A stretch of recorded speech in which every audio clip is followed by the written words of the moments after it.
This is Plan B, episode 19 for August 13th, 2013.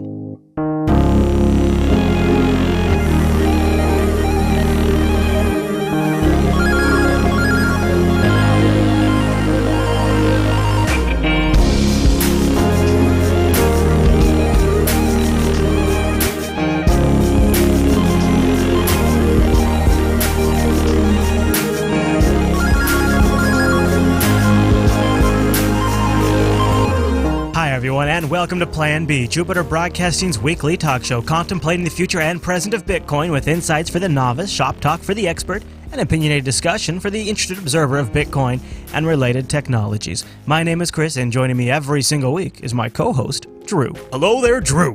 Whoa. Hello. Whoa, you got weird and then backed off. I like that. That. Drew, this week I'm sitting here in the Pacific Northwest prepping, as it were, for my subpoena, because the Plan B show, I'm sure, will any day now have a letter sent from a New York regulator.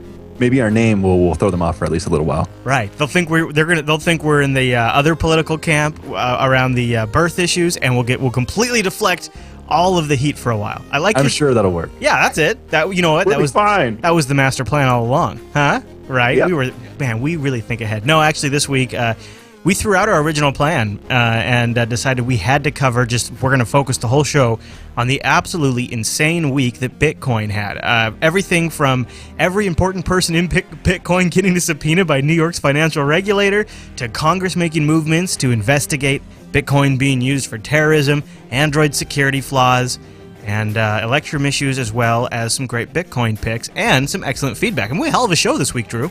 Oh yeah, hell of a show. Let's go. All right, so we'll start with some voicemails. We got a couple this week, and they called up 1-352-587-5262. That's our number. That's 1-352-58-PLAN-B. And we've been covering this topic for a few weeks now. I find it to be fascinating. Drew, we definitely sparked some interest around the whole inflation-deflation topic, didn't we?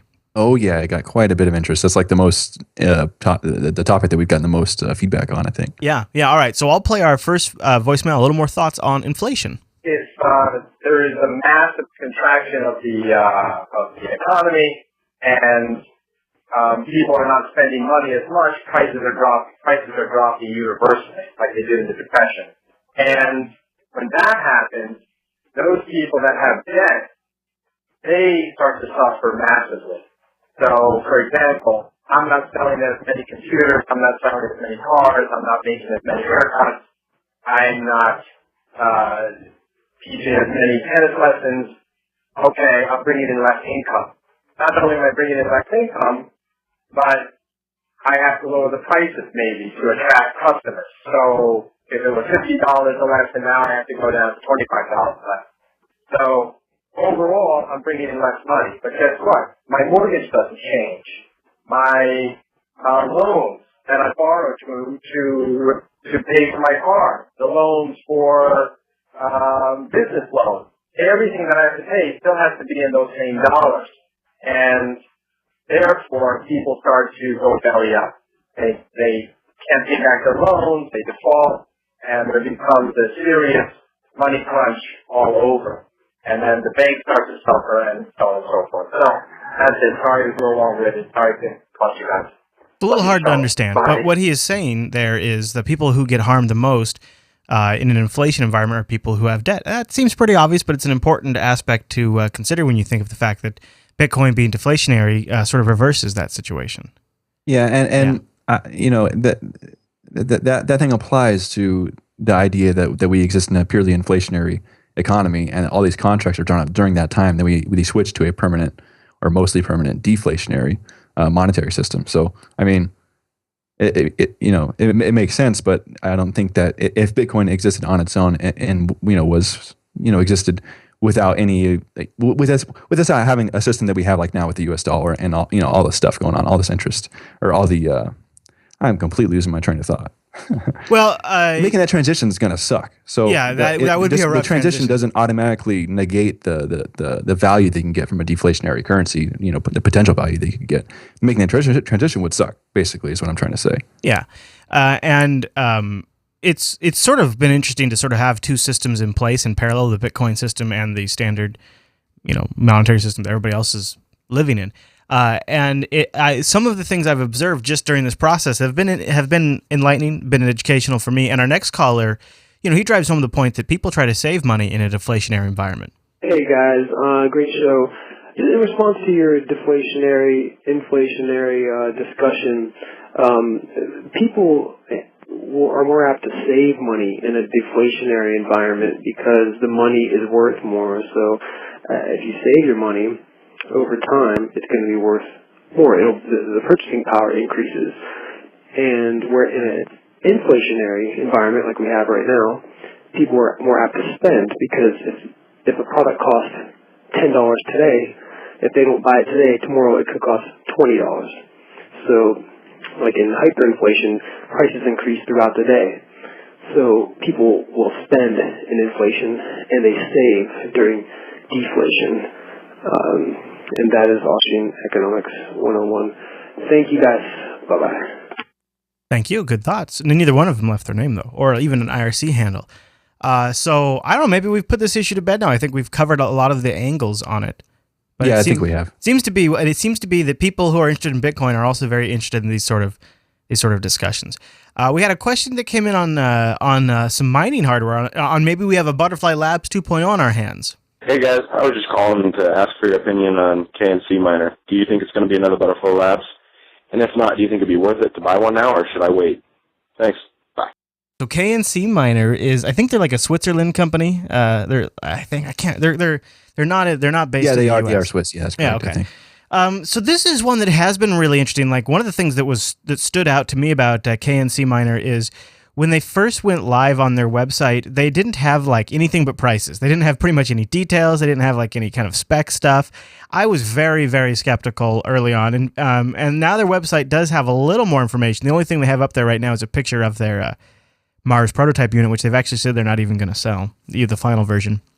However, CoinDesk did a great write-up on KNC Miner, which is of interest. And one of the things they sort of draw attention to is that KNC has set up a partnership with ORSOC, who is a well-established chip manufacturer. They are essentially in this relationship. KNC Miner will be offering Bitcoin rigs that have been sold or that have been built in a large part by ORSOC. They will be designing the chip. They will be doing the engineering there. Even including the industrial design and testing of the product will be done by ORSOC. And then KC Miner will sell it as a product with, software or packaging or something. So they haven't shipped anything yet. They claim if you buy now, they'll ship in October. Who knows? It's tough to say. Out of all of them, the guy that runs it, then one of the guys behind it that runs it is a 14-year IT vet. So maybe he's got some experience with hardware. Maybe he knows what he's doing a little bit. Then you partner with a company who's established, who makes these types of products on a regular basis. Maybe you are talking about a winning combination finally for this. I don't know though. It's when you're talking about the prices, they're talking like I think.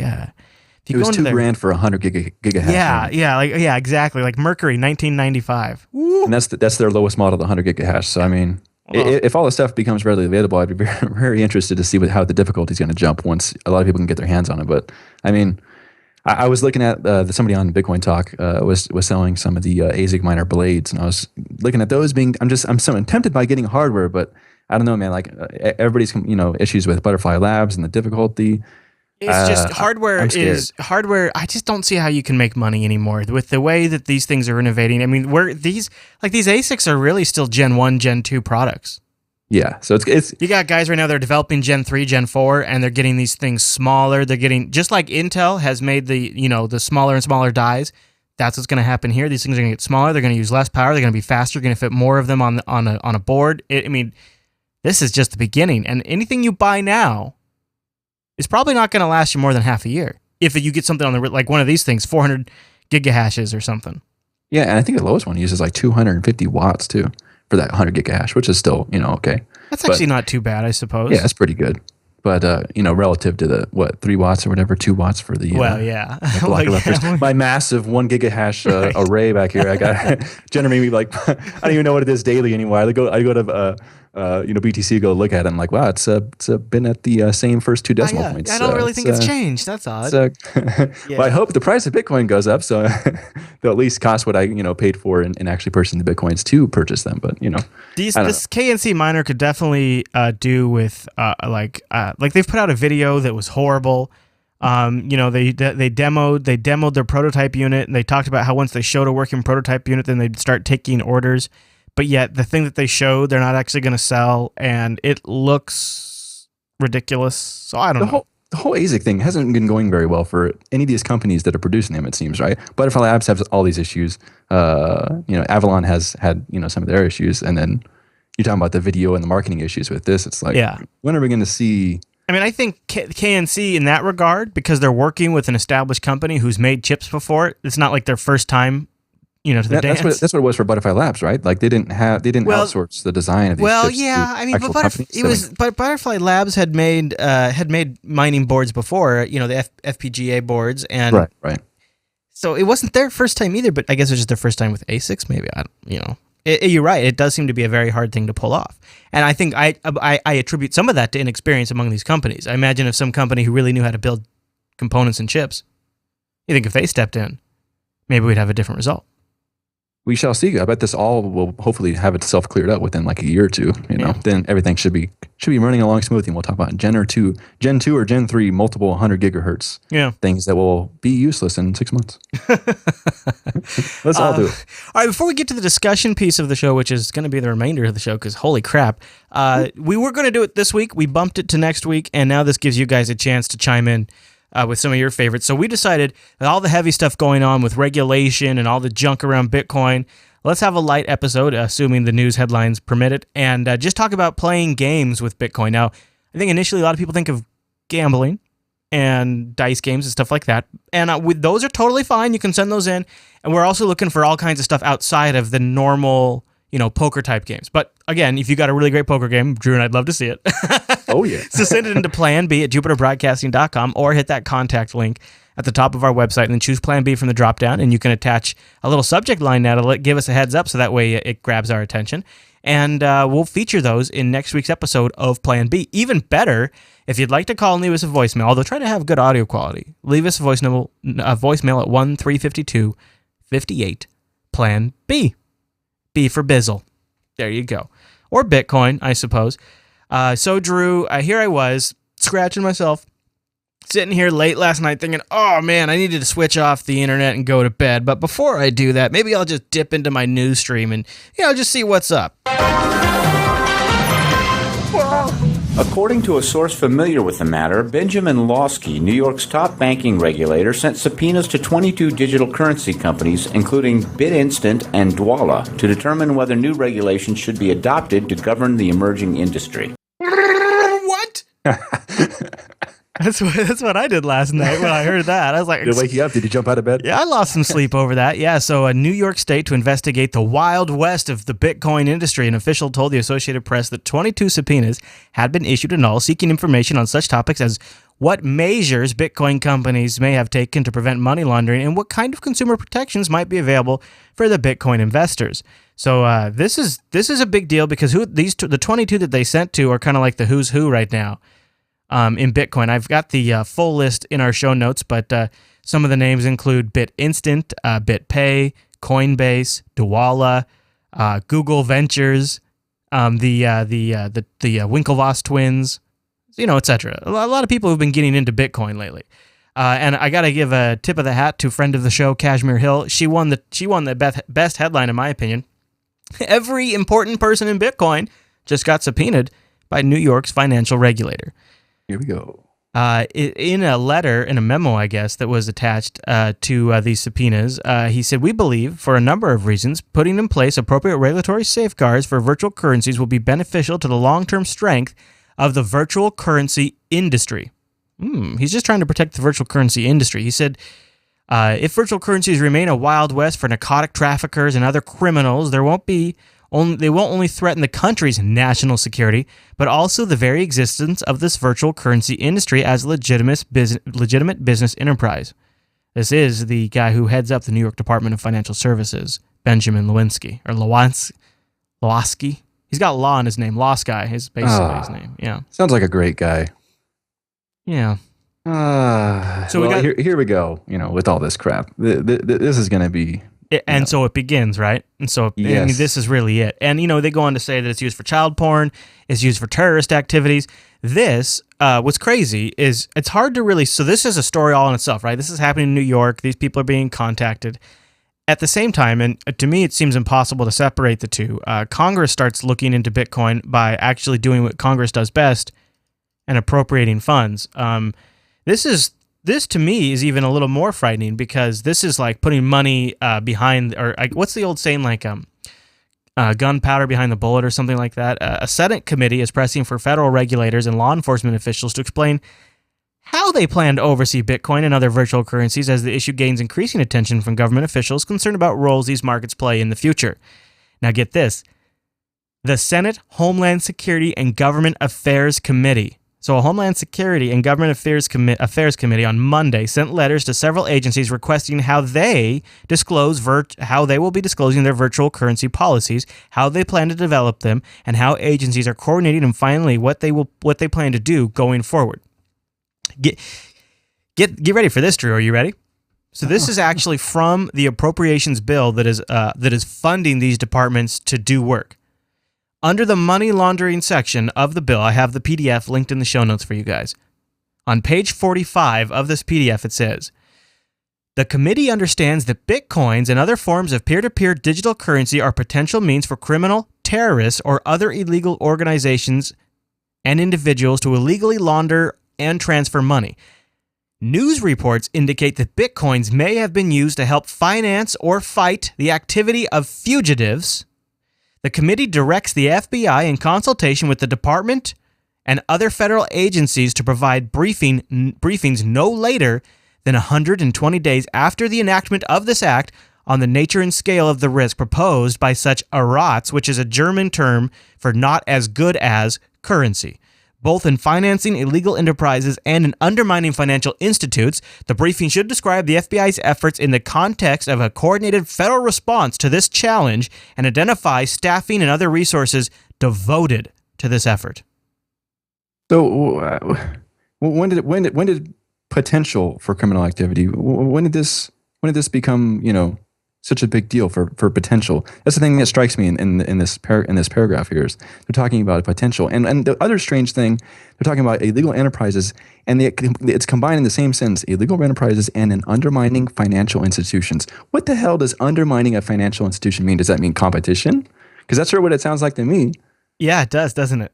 And it's lumped in literally to the same sentence as criminal activity. So it seems to me like they're implying that undermining a financial institution by introducing competition or producing a better product, a better service, or anything like that would be sure sounds like to me like it'd be classified as undermining a financial institution. Well, the two very interesting language. That's interesting that you say that, and you're right. It does sound like the government stepping in to prevent competition with the banks in which they bail out. The other thing that caught my eye, and I even bolded it in the show notes: news reports indicate that Bitcoins may have been used to help finance the flight and activity of fugitives. Now, who do you suppose they're talking about there? Help finance the flight and activity of fugitives? That's WikiLeaks, that's Snowden, that's Assange, right? That's and that's who they're talking about, because there has been efforts online to get money to these people via Bitcoin. Just recently, a fund was set up that is accepting Bitcoins, that is getting them to Snowden supposedly. RT on the 12th, so yesterday, ran a story about this fund who's accepting Bitcoins on Snowden's behalf.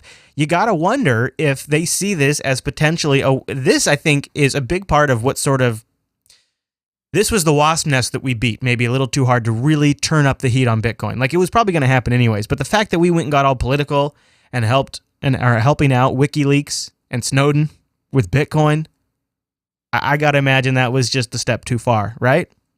Yeah, it probably put it on at least some of these guys' radar, so it probably helped kick it a little bit further forward. Yeah, it was like, well, here's the finance reasons, and then we can claim it's helping with laundering and child porn, so we can check those boxes. And now they're helping terrorist fugitive Snowden. Oh my goodness, all the boxes are checked. Perfect. Looks like a slam dunk to me. Oh, so this all sucks, man. It makes me feel very pessimistic. The Journalist Source Protection Defense Fund, JSPD for short, was set up on August 9th with the goal to provide legal as well as campaign aid to journalistic sources. Snowden, who is behind the biggest intelligence leak in the history of the U.S. National Security Agency, has been selected as the first source that will receive funding. Yeah, so they put it. What's interesting is this for the appropriations funding. They're going to give money to the FBI. They're going to set up departments on it. They're going to actually hire personnel to chase this problem, and they're doing it.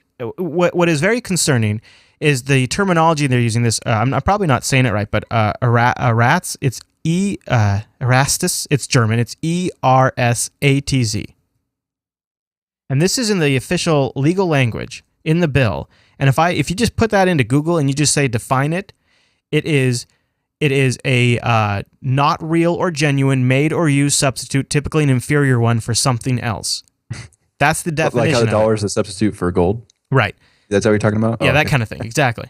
And so the fact that they're using that sort of language shows that, in my opinion, this is already very heavily leaning.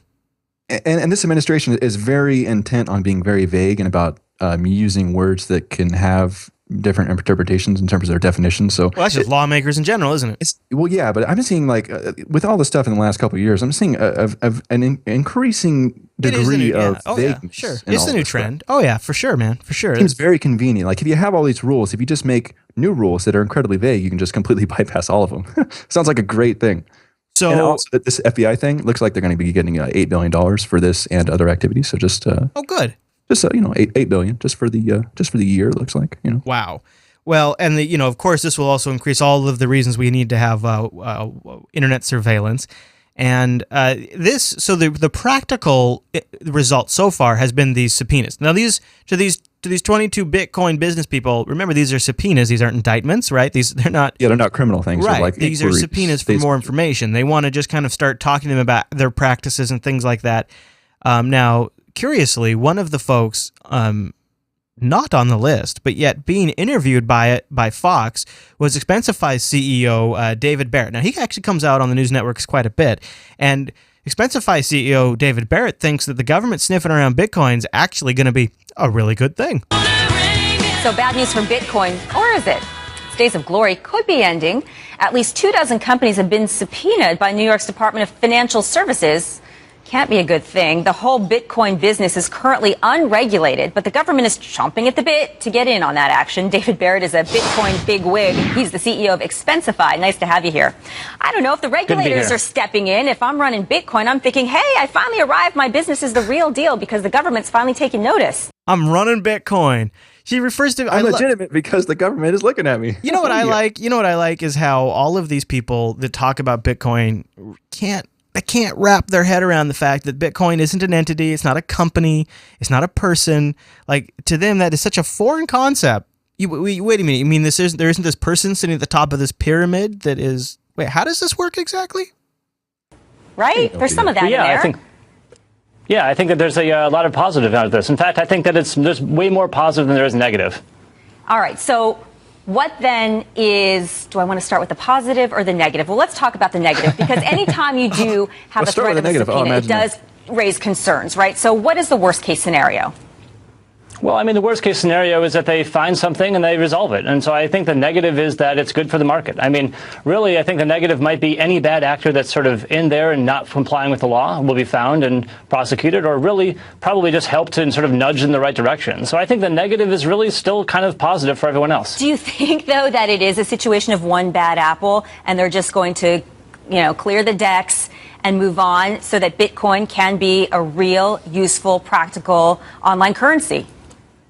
Well, I don't think it's really even about one bad apple. I mean, I think it's just about, so then why as it's described, it's the Wild West. It's like we're kind of in the sophistication of the banking industry when it was still the best idea to put money under your mattress. And so this is a new market. It's a brand new thing, and we're still building the whole infrastructure around Bitcoin. And so I think that regulation is just a very natural and healthy part of it. And I think that, and again, a subpoena doesn't necessarily signal any wrongdoing. It's not an accusation. It's certainly not being guilty. Okay, so it's just a request for information. And so explain I think in exactly any sort what of the federal government new is industry looking for. Processing this much money, I think it's reasonable for regulation to come in.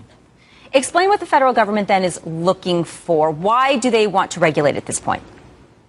Well, it's like any sort of money transmission business. So, I mean, Expensify, we do expense reports. We process millions of dollars in expense reports every day. And so we're very familiar with the law around anti-money laundering, money transmission, things like this. And it's complicated stuff. And so there's this huge range of new startups coming to this space around the backdrop of Bitcoin. And it's just very complicated. And so I think and there's a lot of unanswered questions as well. And so I think the government is refining their own approach and really kind of clarifying who the good and the bad are. And I think everyone has good intentions.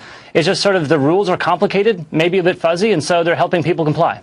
So you organize expense reports, if I understand this correctly. Many companies use Bitcoin. So has it made your job, your company, you mentioned that it makes things much more complicated. It's the Wild West. So how has it changed your day-to-day business? Oh, sure. I would say that for us, we use Bitcoin for international expense report reimbursement. And so, inside a particular country, like United States, direct deposit works great. But I like how she takes it. Bitcoin makes things more complicated. We'll just throw that out there. That's fact. That's accepted fact. Yeah, we'll start with the bad, and then what are the complicated? Why is it so hard? Yeah, we'll start with the bad news, and then let's move to why it's complicated, and let's move to how it makes your business more difficult. Right. Okay. So far, okay. No, I'm not smelling any agenda or anything. No. But if you're moving money between countries, things like PayPal and so forth are really expensive. Bitcoin is just perfect for moving money around the world. And so I would say that Bitcoin is really useful for a subset of our customers that reimburse international expense reports. It's certainly not the majority of our business whatsoever, but it's a growing part of the business. And so I think that international reimbursement is a big deal. What's the future of Bitcoin, and what should investors know about it? Well, I think the future of Bitcoin is going to be the future of kind of the present-day gold. It's going to become a market where there's a series of investors that really want to sort of buy it, track it, put it in their portfolio, and so forth. There's also sometimes, and some people use gold as a currency, not so much in the first world, but elsewhere where they don't have good financial systems and banking sectors. And so I think the future is basically a future of more formalized and familiar internet banking in the form of Bitcoin. All right, thanks for sharing your business strategy with us, David. Appreciate it. His business strategy. Thanks, David. Thanks for coming on here and doing a plug for Expensify and making Bitcoin look like it's only for doing international payments. See ya. Thanks, man. Yeah. So, but maybe he could be right. Maybe this is just part of the process. It's a painful part of the process where we make Bitcoin mainstream. To me, what it seems like is this is the beginning of the effort to not necessarily squash Bitcoin, because I think the government is maybe not, but I think they're smart enough to realize they can't make it go away forever, right? Well, hopefully these old white guys have figured that out by this time. So I think instead what it is to just make it subservient to the dollar. Make it subservient to the system. Yeah, operate within the same system as the dollar, so you can at least inhibit some of the capabilities that Bitcoin operate gives inside over the other system. currencies. Right. Yeah, and I think that's kind of the end goal. Which the unfortunate part is it's still going to make the Expensify guy a lot of money, the Winklevoss guys a lot of money, the Coinbase guys, the BitPay guys, the BitInstant guys, all the guys, Dwala, everybody who got CoinSettle, everybody that got a subpoena today, they're all going to make millions of dollars, even if it's part of the system. But what we all will potentially lose out on, at least in the United States, and hopefully the countries that are smarter than the United States won't suffer this fate, but at least in the United States, I think some of the social change that Bitcoin promises will be lost. It'll be muted in the U.S. Yeah, I agree. Let's talk about the Android security flaw. We need to get the little PSA here. If you've generated a Bitcoin address on an Android wallet, you probably need to update that app and then generate a new address and move the coins over to it. The secure random is a vulnerability in the overall Android operating system. It's a Java class that generates cryptographically strong random numbers. You're probably familiar with concepts like this. It's part of how computers do this whole crypto. In order to remain secure, in random numbers used to generate private keys must be non-deterministic, meaning the output of the generator can't be predicted. However, these random numbers are what? Not random? Is that correct? Not so random in the secure random Java class that Android uses. And so, and actually, before the announcement was made, this was pointed out by the Genesis block. 55 BTC were stolen a few hours right before the announcement came out, according to a discussion thread on the bitcointalk.org forums. They noticed it. And basically what the reason was is an attacker was able, by observing how secure random works, he was able to reuse some of the same numbers that were generated and figure out the address and take the money. Right, because those numbers were used by somebody else unwittingly, and then this guy just goes to create new addresses, and the seed that he's using for those addresses are the same that those other people used, right? Yeah. So he basically has the same address, Right. and the same private key as everybody else. So you look at your account once you get the blockchain and all that. Oh, look, I have 55 Bitcoins in my account as I just created this brand new address. Wouldn't that be awesome? Jeez, no kidding. That'd be magic. Essentially on mobile, there's two types of wallets that you need to kind of think about. Those where the private keys are generated locally on the phone, and those where the private key is generated by a cloud host. Android wallets where the key is generated on the device, such as the Bitcoin wallet app, Bitcoin Spinner, Mycelium wallet, and even the blockchain.info app all generate locally.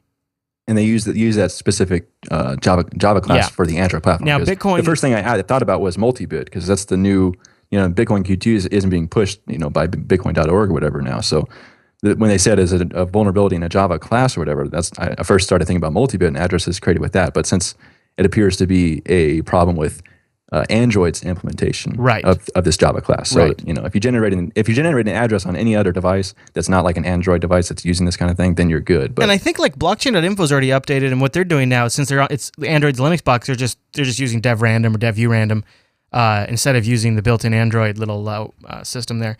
So update your mobile app if you got it, and then we have outlined the process you need to go through to even just updating the app is not enough. Once you update, you need to generate a new address with something that generates it from a secure random number generator. You need to transfer all existing Bitcoins to this new address. Don't send any Bitcoins from this address using an Android device until the updates are implemented. So keep that in mind if you haven't updated. And notify any users of your old address of the change, obviously, so that way the compromised address doesn't receive any more Bitcoins. So a little bit of a process. Thanks, Android. Yeah, thanks a lot, guys. Yeah. And then kind of fitting in the same sort of category as a hosted system, this past week, Electrum ran into some issues. It was like there. So one of the great things, and one of the reasons I've recommended Electrum is because it avoids that whole downloading of the blockchain problem. Exactly, which I will never do again because I've done it like 3 or 4 times. Not going to happen again. It takes forever. I was talking to a guy just in actual real life.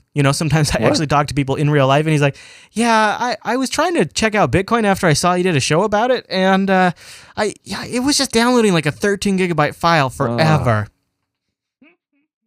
I said, dude, get Electrum. And that's strange that like Bitcoin.org isn't pushing that though, right? Because like they're trying to get people to adopt it, but you got to download it. Like how big is the blockchain these days? Like 8 gigs or something? No, I think it's getting close to 13.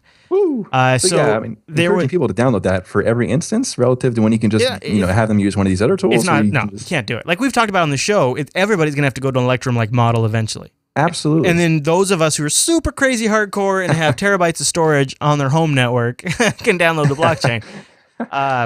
So Electrum had some server outages, which basically breaks it. Yeah, and what was it like? Electrum clients essentially got stuck in the blockchain. The last time they couldn't got go past a certain block. Yeah, which that would have been really confusing at first. Yeah, okay, here it is. No matter what server they connected to, they could not get past block 251526. They tried deleting all of the contents and getting it to try to reseed and see if that did it. Nothing. The problem was on the Electrum server, and they had to make a little update and fix it. This is going to happen, but it does sort of reinforce Bitcoin is really so awesome until we get to the wallet side of things, and then it's like Satoshi thought about every conceivable eventuality in the protocol. And in the security aspect of it, but then at the wallet level, it's sort of just like totally half finished. This is where we're constantly running into vulnerabilities. Down the road, this is where malware will just ravish Windows users using Bitcoin. And you see when you have somebody who's coming along saying, "Hey, I got an idea. Let's redo a Bitcoin client and let's solve this blockchain download problem."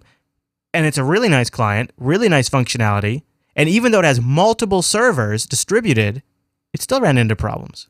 And the only way I can maybe see around that is if these servers that are serving the blockchain to like a client like Electrum to maybe have their Bitcoin system, like based on like a different implementation for the same protocol, same rules, but maybe a different implementation, different style of doing it. Maybe that's the only way you can get around it, because you got a bunch of these servers, but all these servers have the same exact flaw. So I mean, if you're having your wallet, based upon this exact form of implementation, then I think we're going to be seeing problems like this again in the future. I'm sure, with at least maybe not Electrum, but something else. It also underscores that concern that's been brought up on the show before, where a lot of people are using Bitcoin QT as their main wallet, and this also introduces a sort of vulnerability.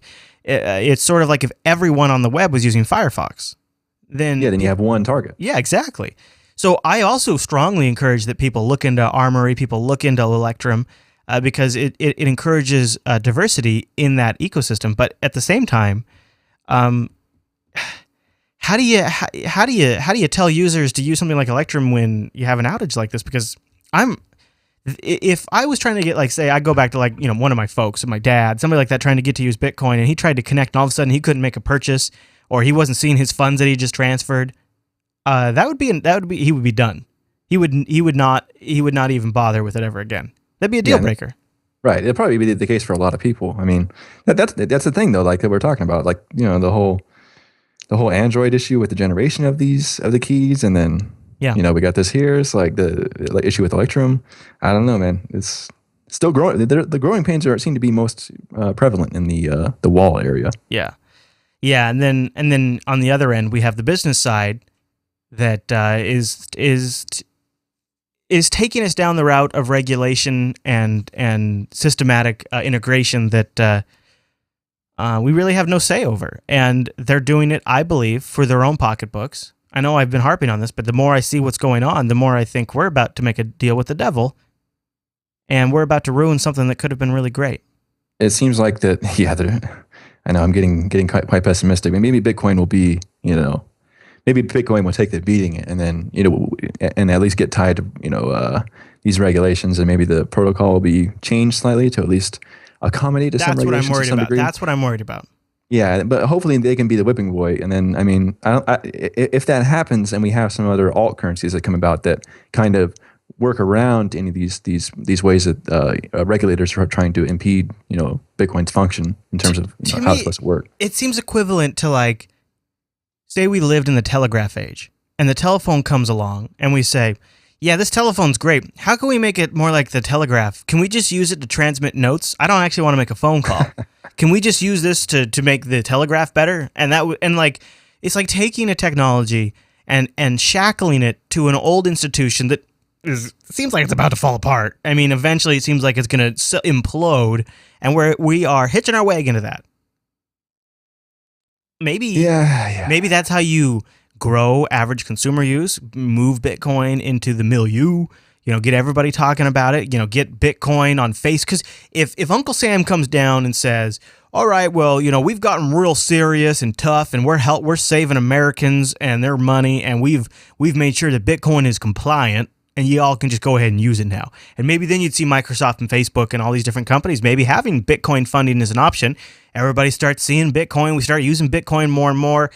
System implodes. Economic meltdown. We've all got Bitcoins. We just pick up where we left off and move on. Maybe this will facilitate the replacement of the system accidentally. And maybe it'll go halfway to that. I think if Bitcoin gets co-opted, to a significant degree and really, bogged down, then we might see some other alt currencies that do similar things that won't quite go down with the ship with that. I don't know. It doesn't look good. That's true. Altcoins could save us. And because, I mean, there's so much diversity there, and you really can't prevent that kind of diversity from developing in response to any kind of what can be perceived as an attack against Bitcoin or whatever. So maybe they can develop something, but also these rules will probably not apply to Bitcoin specifically. Maybe they'll refer to it as Bitcoin, or virtual currencies, right? Because then they can get a nice little blanket there. Yeah. I'm sure they would be very interested in not identifying a single point being Bitcoin, but all virtual currencies, including. I agree. All I thought it was actually interesting that in the congressional paper there, in that document I linked, the PDF, and on page 45, they actually come out on the first sentence and say the committee understands that Bitcoins. They actually say the word Bitcoin. Mm-hmm. And then they say other forms of peer-to-peer digital currency. So they are they're making sure they're going after Bitcoin specifically to get those bastards. It's like Napster all over again, right? It's like going after Napster. We got to shut those guys down. We got to shut that Napster down. Other file sharing's bad too, but we're going to get those Napster bastards. It's kind of like the that feds again. the feds are Lars Ulrich now. Yeah. Yeah, exactly. It seems like we're watching history repeat itself a little bit in that regard. How do you think this stuff is going to manifest, though? Like, how far do you think they're going to go? And what's the greatest length that they would go that would hurt Bitcoin in terms of regulation? Do you think? I mean, are they just going to be trying to tax all the activity, or are they going to be requiring institutions to? You got to take it out of the hands of the people. That's what you got to do. You got to institutionalize it. You got to make it. You got to make it so damn expensive. You got to really run. You got to run that money transmitter angle of it to try to whittle out who can be involved with it. Even the mining of it is going to have to become more industrialized. If it's going to become a commodity that's bought and sold and things like that, it's going to have all of that bureaucracy, all of that, all those checks and balances that don't really need to exist for Bitcoin that exist maybe for metals and things like that. They're going to probably try to enforce all of that. And maybe I think at the end of the day, I mean, if I was really so I'm pessimistic, right? Because I could see how, if it was sanctioned and trusted, it could become a form of it could become at first the microtransaction currency of the internet and then the actual currency of the internet. I could also see where moving Bitcoins around flags you as a money transmitter or something like that, where it's so regulation riddled that you'd want to avoid it, right? You really just, it becomes something you hold. The chilling effect. The end result could be too that it becomes just like a metal, where gold is really just been sort of, people used to use gold shavings and silver as actual means of currency, but now it's really just something you hold. It's a commodity. That's an interesting point. So like all this activity could, decrease anybody's will or desire to deal with the whole issues of transactions and all the money laundering prevention stuff. So yeah, I could see that just functioning specifically as like a commodity like this. Yeah, let the big companies use it for money transmission between them, but the little people, they can hold it how make special rules for the big guys. Yeah, sure. Yeah. Because they've paid millions into the systems, and I'm sure they're auditing themselves all the time, and all that crap. I'm feeling sad. What a bummer. Maybe, or could be totally wrong. Or what if the U.S. implodes on itself before all this happens? Maybe they'll subpoena these 20 companies, find nothing wrong out of 22 companies, nothing to be concerned about, and then they'll say, "Gosh, no, all these Bitcoin guys are above board. They've all done a real great job securing stuff. They're all making sure money laundering isn't happening. We're happy," and they'll just walk away. That's a possibility too. That's some conspiracy bacon right there, if I've ever smelled any. And you think about it, they're going to be looking at 22 companies. They're going to find something. Oh, absolutely. And they're grasping for straws. If the primary argument is that that Bitcoin provides the potential for wrongdoing, which is just incredibly ridiculous for anything. And for that to be like a specific indictment of Bitcoin itself, for any kind of cryptocurrency like this, it's just stupid. So, I'm sure we're going to see next week an announcement that the Congress is appropriating funds to look into the world's #1 drug money. That would be the U.S. dollar. Yeah. Well, it has a potential for wrongdoing, but for some reason they get a pass. I don't see any of this stuff, any mention of the U.S. dollar stuff in the FBI thing here. I mean, it's funny because when they're buying off Sarkozy over in Afghanistan, they weren't paying him off with Bitcoins; they were paying him off with dollars. Oh, yeah. Just saying. But I don't know. I guess overall, I'm sort of pessimistic. I think initially, best case scenario is this minimizes Bitcoin and makes it subservient to the system. I think that's best case. Short term. Long term, maybe it'll get more people using Bitcoin and it can break away from the system at a later point. Maybe. Or something like just like it will develop later on. But maybe, in the short term, I'm pessimistic. Maybe Bitcoin becomes a commodity.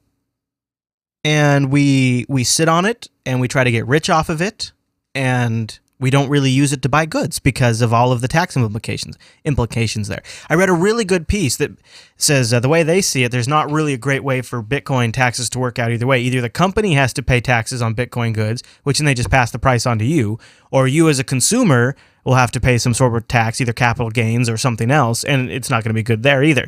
So And I think they would really like the second model that you talked about. Instead of having just the goods and service providers, pay taxes on it, having individuals report the taxes on it for the addresses they use would be, I think, very beneficial for any kind of data mining. So I would definitely think they'd go with that second model specifically. Yeah, and like Crossroads is mentioning down in Texas, it's been interesting to watch the series of events. So we look back. You had the Bitcoin Foundation get in trouble in California. Okay. And then a couple of weeks after that, you had that Ponzi scheme down in Texas get busted and the judge ruled Bitcoin a currency. And then shortly after that, you have the fund set up for journalism. And then you have all of these things break immediately. You have all of these people get subpoenas shortly after that. This appropriation bill, which has actually been in the works for a little while, comes out. It's pretty crazy. It's definitely the start of something big, and we're just gonna have to watch where it goes. I think you and I are both a little pessimistic right now, but in the short term, I'm sure going to be looking for signs that it's not all doom and gloom. Yeah, once these dinosaurs get stop ruling everybody, then maybe we'll see something, with similar revolutionary aspects come back into the fray. But I think at least for the short term, the time being, it's probably going to be getting worse. I mean, the price since this news has broken has gone up. Yeah, well, I don't know, man. I cannot tell what the hell is going on with the market at any point in time. maybe nobody's really concerned about it, but if nobody in the Bitcoin community that's buying these things is not concerned about this issue, I don't know, man. Yeah. And we've heard how even when companies are operating outside the U.S., policies inside the U.S. really screw them up. Like there's people who are just IP blocking U.S. customers now. Yeah, that's true. I mean, for all this talk about innovation and job creation, there sure seem to be intent on stifling certain businesses. What are you going to do? I don't know. It doesn't look good. No. All right. Well, let's talk a little bit about our Bitcoin pick. You had some good links this week, and it was perfect because Jason in our subreddit wrote in, and he said, so I ran some numbers through Mining Dashboard over at mining.thegenesisblock.com, which is one of our picks this week, and saw that if the current difficulty trend continues, I'm not going to be recovering my initial investment. The coins will slow to a trickle in a year. I'll probably run them indefinitely just to help decentralize the network, though. I've also got 5 gigahash BFL on pre-order in April. Hello, welcome to the club. So not exactly going to bring a whole lot of coin either. Overall, I'd advise against buying the first generation ASICs. They're tempting as they become more and more available. But when the next generation of chips rolls out, they'll only collect dust. It boggles my mind to think of what kinds of hashing speeds we'll be dealing with when ASIC fabs are on par with Intel, AMD, and others. So, great insight. I mean, really, that's exactly, he nailed it. And so we thought we'd in the show notes, because gosh, Drew, I mean, we get so many questions about mining. People really want to mine. They love that aspect of it. Yeah, it's a really cool thing that you can do. But man, whew.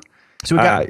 You had a couple of picks in here, and probably the first one we should mention is the Genesis block that he talked about, which has got a really cool mining calculator. Yeah, I don't remember. Maybe we talked about, I think, a different dashboard that they had before. But this is one of their more recent tools. We haven't really mentioned it yet. Yeah, it's really, really awesome. This is where they talk about, this is how I know that KNC miners are not Swiss, they're Swedish. Yeah. But towards the bottom, you got the country of origin, and they got basically a complete dashboard for the exploitation of ASIC hardware. Yeah. So you got Avalon, Bitfury, Butterfly Labs, KNC Miner. They basically give you projections of when it's going to be shipping. If it's shipping, they got dates, what the hash rates are, what the cost per BT, for BTC is. All that kind of stuff. Yeah, we'll have a link to that in the show notes. And then there's also a really simple one over at bitcoindifficulty.com, which just gives you the current difficulty, the next in the estimate, and a nice bar graph. Pow! And we finally made it to 50 million. Wow, isn't that great? Oh, man. Next estimate is 56, although who knows, man? Who knows? Look at it go. That's an early estimate. Yeah. We went up 13,000, I think, this last time. So, yeah. And then this last one, a crazy URL, so you're just going to have to click the show notes, but I like this one. It's the Bitcoin difficulty profitability decline calculator. You select we got a calculator specifically for your decline. Yep. So you got you select a 12-month average difficulty increase per interval. So you say like 20 to 30, and then it just sits here and gives you a declining rate. And I don't know. This is sort of the more pessimistic one, but it's the most sobering too. Ironically, he then asked you to maybe toss him some coins so we can buy some beer. and if you apparently increase the slider to beyond 50%, your profitability goes to zero. Well, maybe, yeah. Difficulty thing. Oh, okay. Yeah, no, okay. This generates a value that you enter into certain other mining calculators that checks your. My God, man! If it goes up, if the difficulty increases 50% per interval, that's really gonna suck. That would be that'd be time to just invest.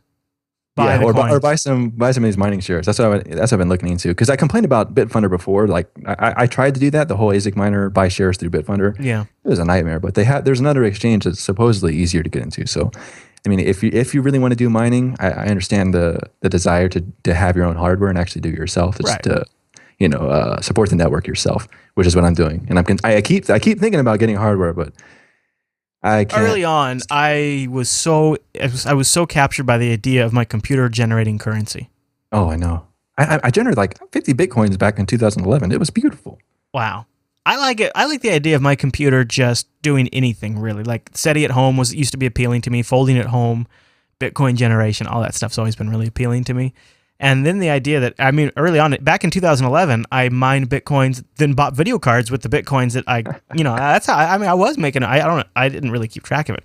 I didn't think about the amount I was making back then because it was just Bitcoins, it wasn't a big deal. Yeah, they're a buck or two. They'll never go past 10. Yeah, no big deal. Oh, God, Drew. I know. Let's not think about it. Yeah. No, it makes Chris sad. All right. Well, so we're going to wrap up now.